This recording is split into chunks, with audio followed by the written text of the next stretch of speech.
Year 10 and 11, welcome to your analysis of chapters 4, 5, 6 and 7 in Dr. Jekyll and Mr Hyde, in preparation for your AQA English Literature exam.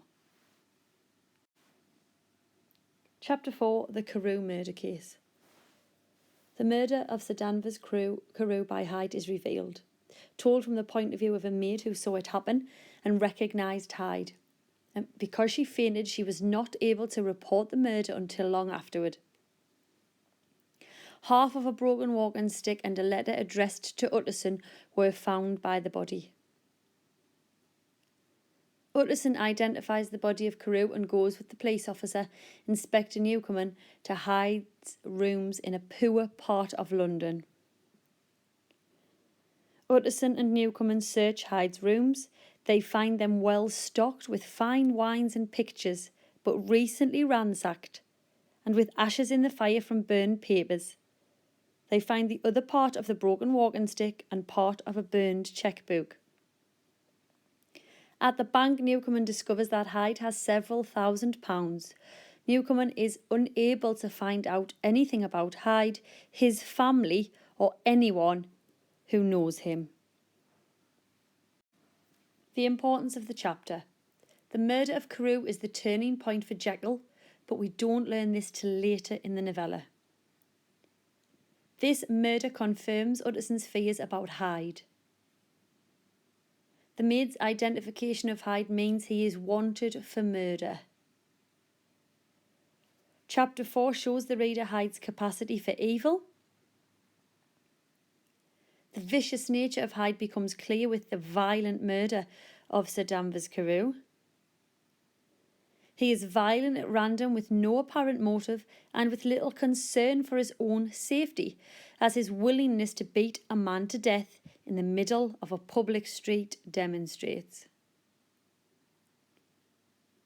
His complete disappearance after the murder, along with his utter lack of family, friends, and people who can identify him, suggests that he possesses some kind of otherworldly origin. The London fog is a huge part of the story. London experienced terrible thick fog throughout the second half of the 19th century and the first half of the 20th century. As the fog comes and goes, there is a sinister atmosphere created. Quotation, a district of some city in a nightmare. Remember, we can use one-word quotations in this unseen exam. So, for instance, here we might remember the word nightmare. I'm going to go into more detail now about the pathetic fallacy. So this is going to be important. So please pause and take notes where necessary. Before I explain the pathetic fallacy in more detail, I've just got a quotation to example what I'm saying. A great chocolate-coloured pall lowered over heaven, but the wind was continually charging and rooting these embattled vapours. For a moment, the fog would be quite broken up, and a haggard shaft of daylight would glance in between the swirling wreaths. Again, with this being unseen, no way I expect you to remember that whole quote, but we might remember some important words like embattled, haggard. Okay, I'm going to move now, as I say, to the pathetic fallacy, which is a huge part of the book. Just quickly for spelling reasons, because remember we are judged on our spelling now. This is how we spell pathetic fallacy. So make sure you get that right, especially fallacy with the CY on the end, and we'll analyse it now. So this is a possible example of analysing the pathetic fallacy in terms of an answer. Again, I read quite quickly, so pause this, make notes where necessary. We might write something like this. After the murder of Sir Danvers Carew, I've put Carew there, Stevenson uses the weather to present the two conflicting sides of Dr. Jekyll's personality by describing that the weather was continually charging and rooting their embattled vapours.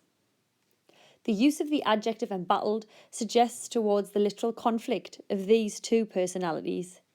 As Jekyll is fighting against the personality of Hyde and the personality's inescapable takeover of his whole conscious, creating a sense of foreshadowing to the conclusion of the novella, where Jekyll has to literally fight against the effects of his potion, as it begins to permanently turn him into the aggressive and violent Hyde.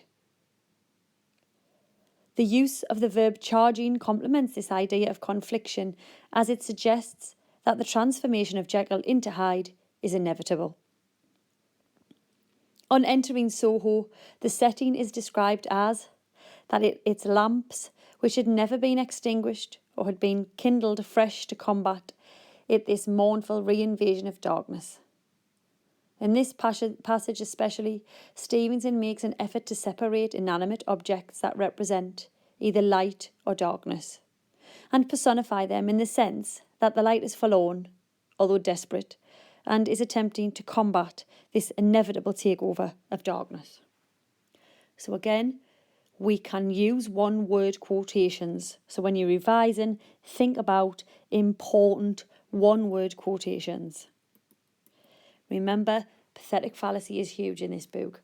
Pathetic fallacy is when a writer uses aspects of nature and they are personified and they represent human emotion or mood, and they create an atmosphere. And all the way through, we have this sinister, dull, dark atmosphere created by nature, and this represents Jekyll and Hyde. And in parts, we have nature fighting with one another, once again representing the fight within Jekyll and Hyde, within Jekyll, between himself and Hyde, the good versus the evil. And another example paragraph might read like this. Stevenson uses a simile and the weather as a metaphor to describe the manner in which Hyde murdered Danvers Carew, describing that, with ape-like fury, he was trampling his victim underfoot and hailing down a storm of blows, under which the bones were audibly shattered and the body jumped upon the roadway. This is another instance of where Stevenson uses natural imagery to describe the brutality of Hyde. This example is interesting in particular, however, as Hyde is likened to an ape having connotations of being humanity in its initial and most simplest form. It's clear that here Stevenson is attempting to make reference to Darwin's theory of evolution and make an observation about Hyde's disposition in that it is similar to a primate. It's suggested here that the mannerisms of Hyde are those of the natural human being, and so perhaps Stevenson is implying that all of the evilness and brutality that resides in Hyde resides in all human beings, but they all suppress it. So again, you've just got that one-word quotation of ape there if you can't remember with ape-like fury, etc. I also referenced Darwin's theory of evolution here. That is in my first video. So if you go on my YouTube channel, the first video of Dr. Jekyll and Hyde, which is an analysis of chapters 1 to 3, mentions the significance of Darwin's theory of evolution. Okay, we'll move now to Victorian London. Victorian London. Hyde's house is in Soho, a part of London that was associated with crime at the time the book was written. And Utterson sees a dingy street and many ragged children, and women are drinking gin early in the morning. And these are obviously all signs of a poor place. The houses were tiny and squalid, often overcrowded, so people would spend a lot of their time on the streets. The area seems to suit Hyde's character. This dark place full of crime and despair almost seems to personify him. Another key quotation here is about Utterson. Now, Utterson so far is a well-balanced and dependable character. But when he drives through the fog, we get this quotation. He was conscious of some touch of that terror of the law and the law's officers, which may at times assail the most honest. Now, this insight is alarming because we don't expect it from Utterson, and it shows us his anxiety. As a lawyer, we don't expect him to feel the terror of the law, and it shows us that he is unnerved at the journey through the fog. And once again, we have this unsettling, uneasy atmosphere because of the weather that Stevenson uses. Moving to chapter 5, Incident of the Letter. So what happens is Utterson goes to visit Jekyll and finds him pale with shock and illness, sitting in his cabinet, which is a room above his laboratory. Jekyll says he's heard people shouting about the murder of Carew outside, implying that this is how he knows about it. Jekyll then assures Utterson he will have no more to do with Hyde and is confident Hyde will disappear. Jekyll shows Utterson a letter signed Edward Hyde that he says was hand-delivered. It thanks Jekyll for his past generosity and says he can escape safely. Utterson is relieved and regrets assuming Hyde was blackmailing Jekyll. Utterson takes the letter home and shows it to his head clerk, Mr. Guest. Guest is an expert in analysing handwriting. A servant comes in with a note from Jekyll. Comparing the two documents, Guest notices that the handwriting is similar. And this is called graphology, and again, that is referenced on my first video. Utterson leaps to a conclusion that Jekyll forged the letter from Hyde by writing it himself. The importance of the chapter. Well, Utterson first visits Jekyll's cabinet and laboratory, and that introduces this setting which will become important. The effect of the murder on Jekyll is revealed. Jekyll assures he will have nothing more to do with Hyde. Guest's comparison of the handwriting implies a closer, more mysterious link between Jekyll and Hyde. Utterson throughout the chapter once again remains the proper Victorian gentleman. Even as he plays the detective, his principal desire remains the avoidance of scandal rather than the discovery of the truth. Utterson's insistence on propriety hinders his ability to learn the truth about Jekyll and Hyde. Stevenson once again suggests that society at the time focuses on outward appearances. People were unable to see the darker side of human nature which lay beyond the surface.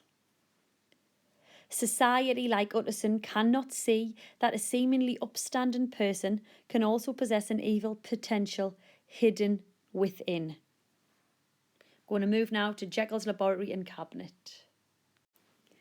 So the laboratory, it was used by the previous owner to carry out dissections of dead bodies to teach anatomy to students. So we have this Gothic element. Remember, Gothic novels always have an important setting. And it's the same here. And this idea that the laboratory was used for dissections, once again, creates unease and something sinister. The theatre is described as gaunt and silent, where Jekyll's apparatus are. And the cabinet is behind a door covered with red baize, which is a fabric attached to doors to deaden noise. So again, it's all very secretive, isn't it? And hidden, much like the character of Hyde. And all of this contrasts with Jekyll's hall. The room is also darkened by fog and has dusty, barred windows. We have this image of something that is like a prison. Again, is that fitting for Hyde's character? You must ask yourself. I'm going to move to Gothic atmosphere now. So the dissecting room and the fog that creeps inside, the barred windows and Jekyll looking deadly sick all contribute to the Gothic atmosphere. This chapter is rich in language which is typical of Gothic literature. You've got the quote, "The fog slept on the wing above the drowned city where the lamps glimmered like carbuncles." I've just explained what that is. So a carbuncle is a glowing coal or a coloured precious stone, but it is also a large boil or abscess that leaks. So once again, this line and this image presents the duality of human nature and the duality that we associate with Jekyll. So don't forget in your answer, if it is applicable, to mention Gothic. That is the genre that Stevenson has used here. Some quick quotations to remember about the fog. Even in the house the fog began to lie thickly. Foggy cupola. The fog still slept on the wing above the drowned city. The muffle and smother of these fallen clouds. So if you can remember any of these quotes, or one word, or the idea that the city was drowned in it, or that the clouds were fallen, again, that would be useful in an answer where writing about the weather is useful. We're now up to chapter 6, Remarkable Incident of Dr. Lanyon. What happens is as follows. Although a large reward has been offered for Hyde, he has disappeared. And Jekyll returns to his old self, being sociable and renewing his friendship with Lanyon. Utterson is alarmed when Jekyll refuses to see him, and then visits Lanyon and finds that he is physically changed and is disturbed by something. Lanyon refuses to talk about Jekyll, and he regards him as dead. Utterson then writes to Jekyll asking why he won't see him or Lanyon, and Jekyll's reply says they will never see each other again. Lanyon then dies, and Utterson receives a package from him, and there's a letter which is not to be opened until Jekyll is dead or has disappeared. Utterson again tries to see Jekyll, but he is turned away. And Poole tells him that Jekyll spends more time in the cabinet and laboratory, and he seems to be troubled and unhappy. So the importance of the chapter is that Hyde seems to have disappeared. Jekyll's mood becomes more positive, which suggests that Hyde damages him. So whenever he's Hyde, or whenever he's turned into Hyde, etc., it's damaging to the person that Jekyll is or could be. Lanyon suffers a physical and emotional change, and then he dies, and we know it's linked to Jekyll somehow. Utterson receives another letter referring to the disappearance of Jekyll, and by the end of the chapter we're told that Jekyll has become troubled. Okay, so after Hyde's disappearance, the narrator says that more was discovered about his past. And you've got this quote. Again, I don't expect you to remember it. It is very long, but we can take parts of it to use. Much of his past was unearthed indeed, and all disreputable tales came out of the man's cruelty. At once so callous and violent, of his vile life, of his strange associates, of the hatred that seemed to have surrounded his career. So again, if you're looking for quick one-word quotations there, we've got cruelty, callous, violent. And this account, you've got to decide as a reader, I can't tell you, whether or not it is reliable, because we have much of his past. And that suggests he has had as much of a past as anybody else. But remember, Hyde doesn't exist most of the time. He doesn't have a career. He doesn't have any associates.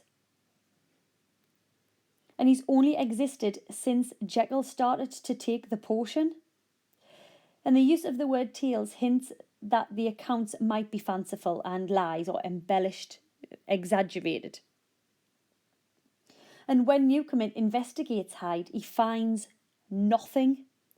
So you've got to be careful here, because it appears that the narrator has been taken in by false reports, perhaps rumours. So then, is the narrator reliable or is he unreliable? We've got to be very careful here, because as I say, we've got to ask ourselves, is this actually talking about Hyde, or is it Jekyll? Is it actually Jekyll that this refers to? Because as I say, for most of his life, Hyde hasn't existed. So think about that very carefully. And then another key quote is, When Utterson finds Lanyon, we get a look in the eye and quality of manner that seemed to testify to some deep-seated terror of the mind. So Utterson finds Lanyon physically ruined, and he leaps to the conclusion that Lanyon, as a doctor, has recognised the signs of an illness within himself, and he's afraid of dying. And once again, this assumption by Utterson is completely wrong. And actually what it does is it distracts our attention from what is really going on, which is that he has seen Hyde and he's terrified and he's scared to death, isn't he? And then we get another massive quote from Jekyll. I am the chief of sinners. I am the chief of sufferers also. So that is a huge quotation to show us, again, the conflict within his character, sinner versus sufferer. Dr. Lanyon, we see a change in him, and Stevenson uses a metaphor to show us that, which is the bottom metaphor, his death warrant written legibly upon his face, and that describes the change in Lanyon's appearance. And again, if we go further into the description from chapter 6, we get this. The rosy man had grown pale. His flesh had fallen away. He was visibly balder and older. And yet it was not so much these tokens of a swift physical decay that arrested the lawyer's notice as a look in the eye and quality of manner that seemed to testify to some deep-seated terror of the mind. So again, if we're looking at him there, if we need quick quotations for Lanyon, the fact that he's grown pale, his flesh had fallen away, look at that. He's bald and old, like decay. So quick quotations for Lanyon on that slide there to show us the change he undergoes after learning the secret of Jekyll and Hyde and how much it changes him. Mystery becomes a key theme as well, doesn't it, really, around the novel. The mysteries of Jekyll's relapse into solitude when he doesn't want to see anybody. Lanyon's sudden illness that Utterson assumes he's got. The letter with no explanation is offered at the chapter, and therefore the chapter ends with mystery. Lanyon's view of life changes as well. With he was previously confident and certain in science. And now he says, if we knew all, we should be more glad to get away. And this is a reference to death. And a reference that means there's things we know nothing about and that they're so terrible that we would rather die. So actually that's a huge quote.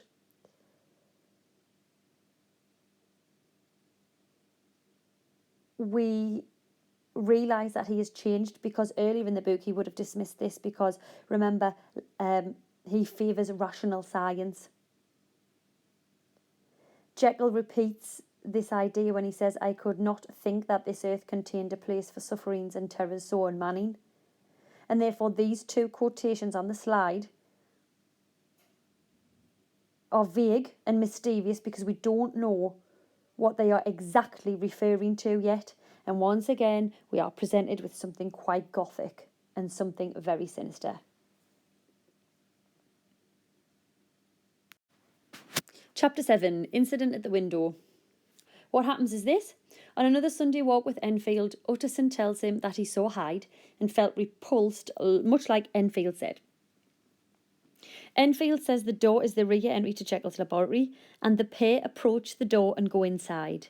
They find Jekyll sitting at an upstairs window and they call to him. They ask him to go for a walk. He refuses. He claims his room is not fit for them to visit. They do try to talk to him, but a look of horror comes across his face and he steps away from the window. Enfield and Utterson then walk away. The importance of the chapter is as follows. The horror Jekyll experiences is now evident. Utterson and Enfield won't speak about Jekyll's face until they are further away from the building. This is the last time Utterson will see Jekyll. After witnessing Jekyll's strange disappearance from the window, Utterson and Enfield say nothing about it, and Utterson carries out an informal investigation of Hyde and Jekyll, but never mentions his suspicions to anyone. Both Jekyll and Lanyon leave written records of what they have seen and done, but insist that these records not be opened until after their deaths. In other words, the truth can be exposed only after the death of the person whose reputation it might ruin.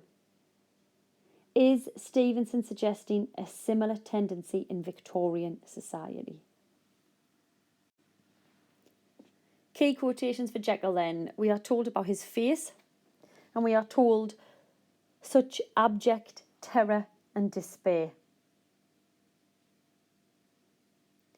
So the last chapter we had a lot of mystery, and this chapter we get a feeling of horror, and this raises the suspense and tension for the reader. And this expression on Jekyll's face is typical of Gothic literature, once again, as I've said throughout. Look at the words terror and despair. They are major themes in Gothic literature. The impact on Utterson and Enfield when they see his face is that they walk away silently before Utterson has to call on God. So Stevenson stresses the horror of Utterson and Enfield feel by having them walk away before they speak. It's as if they want to put distance between themselves and the scene. They physically have to turn away from Jekyll. And we get this image of Jekyll as well as a prisoner when he's sitting by the window, the quote is, with an infinite sadness of mind like some disconsolate prisoner. So again, one word quotation of prisoner we can remember. Mean here means a facial appearance which indicates a mood. He is described through the simile like a prisoner, and he is a prisoner. He can't leave his room. Quote, "It is quite impossible. I dare not." The windows, as I referenced earlier, are barred, and we know from Utterson's visit to the cabinet that the windows are barred with iron. So it is this idea that Jekyll is trapped within a prison, physically, i.e. where he is, but also mentally because of the control and the power that Hyde has. So look at these key quotations and please note them down in case you get a question about Jekyll. If you want chapters 8, 9 and 10, you'll have to consult my other video. On that, I have put an example paragraph of how we might write about Jekyll and his struggle. So please have a look at that video. So you've got 3 videos associated with Jekyll and Hyde on my channel. That's an analysis of chapters 1 to 3, 4 to 7 and 8 to 10. I hope you found this useful. Good luck in your English literature exam.